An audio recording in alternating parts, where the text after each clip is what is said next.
NBA title with the Mavs in 2011. He won a Sixth Man of the Year award and scored over 18,000 career points. Ray Allen and Reggie Miller are the only players in NBA history that have made more three-pointers. So, Jason Terry, welcome to Undisputed.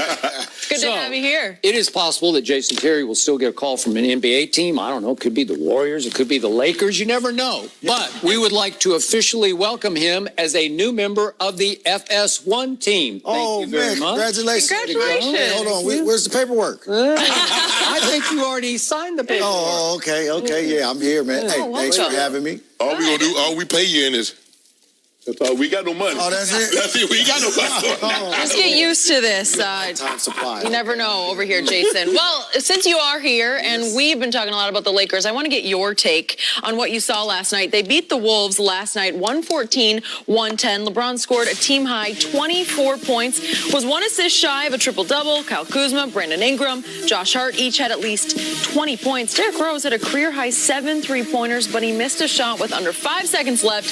Would have given Minnesota the lead. The Lakers have now allowed at least 110 points in every game this season, and the win puts them at 5-6. So, Jason, how impressive did the Lakers look, in your opinion, last night? Impressive? That's a very strong word. Okay. Encouraged? Yes. Okay. But obviously, you knew when you brought in my good friend, Tyson Chandler, the champion. You know what? He's a good man. He's a great man. He's one of the best people I've ever interacted with. Oh, no doubt about it. Somewhat of a troll under the bridge here the last 3 or 4 years, right? Since he left Dallas. But you bring him in, obviously you bring in a winner. And in the clutch moments, which the Lakers have struggled in, Tyson Chandler was out there on the court, came up with a big contested three-point shot of Derrick Rose, and they solidified the victory. Big front court depth is what they've been lacking. JaVale McGee has been playing outstanding this season. Unbelievable. Unbelievable, right? Could be most improved player, defensive player of the year, whatever. But their biggest problem was when they subbed him off the floor, you had to bring in LeBron and play him at the 5, sometimes the 4, or Kuzma at the 5. Undersized, no deterrent to the offense, and they would just attack them in the paint. So now you bring in Tyson Chandler. He solidifies that depth. He gives them added leadership, and he is a champion. I agree. And Skip and I, we talked about this earlier. I wouldn't go impressive because they still gave up 110 points. They gave up 67 points in the first half. That's not good. But I agree with you with Tyson Chandler, and that's what they need, because when they go JaVale, now you get somebody that can help you rebound. Those two offensive rebounders were crucial because they gave you 2 more opportunities. Although they only cashed on one of them, it gave you an extra possession, and that's what they need. And plus, they gave him a big body to bang with Karl Anthony Towns, because Towns is too big for LeBron, he's too big for Kuzma, and he's too big for Williams, the kid that was on the two-way that they sent him back down. But now you got another big body. JaVale McGee is a help defender. He's not a known ball defender. He's not an Anthony Davis. Anthony Davis can D you up on the ball. He's looking to help somebody misses assignment or their guy gets to the rim. He's going to come try and pin it to the backboard. So I love the move. I didn't like the shots that LeBron took, those 2 long threes. I believe he can get a better shot than 30-foot threes. I believe he can. He can. I could be wrong. Early on in that game, though, did you see LeBron attacking? Do you see him rise up, Skip? You see him rise up? Skip, do you? Hey, I told you. That's another 2. I told you. No, that vibranium. That's what Did you see him rise up, Skip? Way above the rim. So what happened in the last minute of the game when you had the basketball in your hands twice with a chance to just slam the door? 9 points. What are you doing? Door got stuck. The door got stuck. I don't know. It just drives me crazy. Listen, bottom line from last night, I saw flashes of maybe not greatness, but goodness. I saw a good basketball team. I saw a second half where they held them to 43 points, 21 in the third and 22 in the fourth. That, if you could do that every night, boy, you'd be top, right? Well, the other thing you have to add is you had 4 players with 20 points. I mean, when's the last time that happened? Well, when's the last time the Los Angeles Lakers made 15 three-point shots because they needed them to offset the franchise record 20 that the Wolves made last night on the road at Staples? No doubt, and that's what our game has transcended to. Is you have to be able to take and make threes. You just have to have a chance. Okay, so this team is going to go as far as the king can carry this team. Last night, I saw flashes of complete and utter dominance. To your point, nobody can attack the basket. Nobody can freight train the way LeBron still can. In year 16, he is still man among boys on a basketball court. When he decides, there's nobody who can keep him. I don't know, maybe Tyson Chandler could if you reverse roles. But my point is, nobody, Carl Anthony couldn't keep him from the rim. So why wouldn't, in the end, he's got two chances. They're up 1 point with 46.2 seconds left. He's got the ball in the wing. Just go. Now, again, is he a great late game free throw shooter? He is not. Is that like his Achilles heel? Well, just take him. Just go take him, because maybe you can make one of them, make him two of them. And I told Shannon early in the show, the shot that I like that he is starting to perfect later in his career is sort of a Michael Jordan Memorial turnaround jump shot. And once you take whoever's guarding, Andrew Wiggins. Yeah, okay, it's Wiggins. I think had him most of the time. Yes. Whoever's on him, sometimes Jimmy Butler, but correct. Whoever it is, just take them in the lane and just turn around and rise up over them and shoot that 8-foot, 10-foot fall away. I trust that shot more than a three-point shot. He's got off to a bad start from three. I'm sure he will slowly but surely tick up, but he came into the game 28.8% from three. Well, that's not the shot that you want to slam the door with. And then he had it right, but thanks to Tyson Chandler, he got another shot at 15.2 seconds, thanks to a back tap from Tyson Chandler.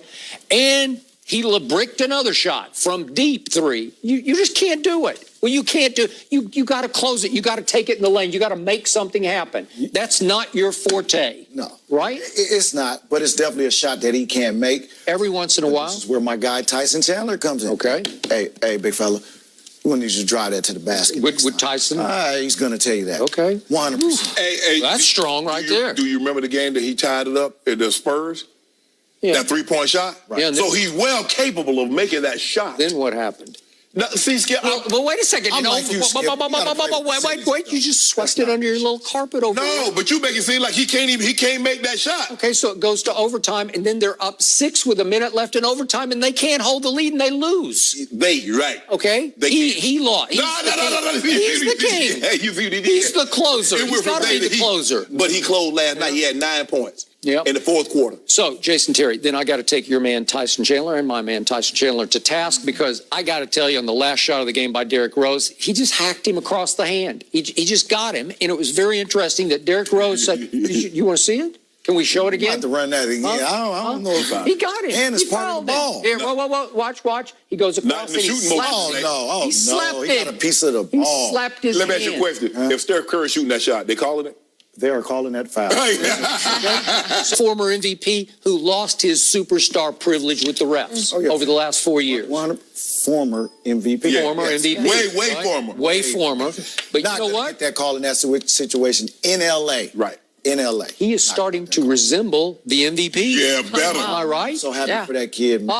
You know what? All the perseverance, the adversity that he's been through his last 3 or 4 years, the injuries, the people, the naysayers, the social media trolls telling me he would never leave. He did leave and not tell nobody where he was going, Jason. Well, it looks like that's what he needed to do. No. Mentally, to get that sanity. You can tell your boss, you just can't leave work. And they looking for you. You say, well, So Skip never checked out on y'all and we'll get it together. No. Not once. He didn't take no day. I took 1 day. I need to know that. And then he called me. One day. He called me. I take 1 day in 2.5 years. I took 1 day. Just one. Everything okay? I like, Skip, I took 1 day. Not a month. He's disqualified. He took a day off. 1 day. 1 day. Sorry, you're We out. work 240 days a year. I get one in 2.5 years. Is everything okay? Yeah. Now that you're on the team, you realize no days off. No days off. At least I'm going to check with somebody before I need to go to my business. I mean, Derrick Rose is a career 29% three-point shooter, and he's taught himself a stroke. Well, it's confidence. It's confidence. It's being comfortable with your surroundings. Tibbs has done a wonderful job of just reinstilling that confidence in him. Go be you. Be the best you can be, and you've seen what it's done for him. The kid is hitting threes like Steph Curry out there. 46% of and he's still driving the ball. He's still getting to the rim. Finishing strong. Did he get some vibranium? He may have. He might have shot. I don't know whether he keep it going. Remember, when he wrecked his knee, he lost all faith in his legs. Yeah. And then one thing led to another injury, and people question his mental toughness. I didn't know what. Now, Minnesota still has some issues. My question to you fellas is, Teague is out. When he comes back, is Derrick Rose your starting point guard? Yeah. Teague ain't getting that job back. No. No, Teague not getting that job. Okay. You know that. Teague is a little better distributor than Derek is. I always thought Derek was more of a 2 than a 1. That's just me. But he did win the MVP, so is it possible you can play both of them? Well, the thing was, once he wrecked his knee, he was mainly a drive the ball to the basket, pull up, shoot the little floater. Well, you don't have your legs, you can't do that. And he didn't have the outside shot. Right. Now he can still get to the rim and he can make that shot. He might be more. He's still a young man. I mean, he's been in the league 10 years. 30. Yeah. Barely so 30. He's still a very young man. But man, he looked impressive. I mean, shooting the three, I'm like, dude, when did the Timberwolves get Steph Curry? Right. he's tough.